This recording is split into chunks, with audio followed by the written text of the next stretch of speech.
Hi guys, welcome to my vlog. Karon dai no maglangka ta kay mingaw na ko gulay. So karon akong gibuhat magbalat sa ako ani. So ako kasabot kung sa akong buhaton. Kay dugay na bepod ko lakauli sa probinsya. Yan. First time na ako magbalat ang ani nga langka. Lisod man ni magbalat pag lingkod pa. Pero pag guwang na okay, dalira na siya. Gahi pa kayo mga mi, oh. Ako ang gitikbas-tikbas na. Because mi, kung saron mga dalira na siya.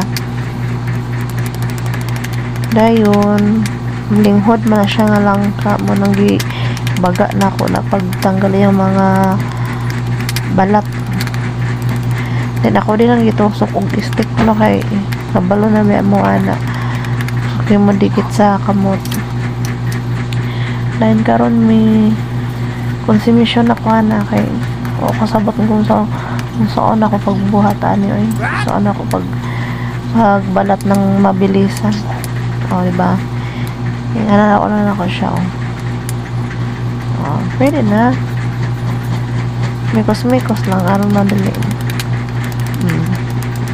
Akong technique kaya ako rin na siyang gituhugan og steak aron dili mo dikit sa akong kamot ang kanang luga niya. Uy, isa din ang luga. O, muna na siya. Dahil mga enday. Sus, forte, dakwa siya ro.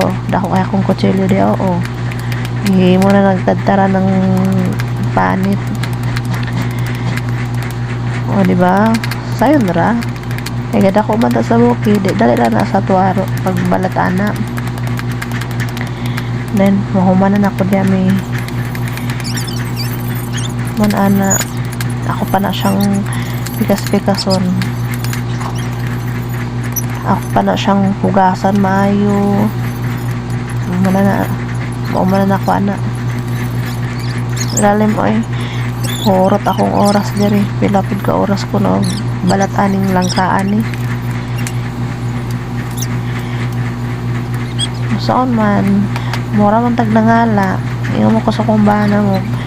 Kuwasyog langka nga hilaw kay ako rin magbalat. Kay lahi ra jud nang kita mo magbalat. Kay malimpi siya tarong. Mana na ron resulta. Kapoy-kapoy lang.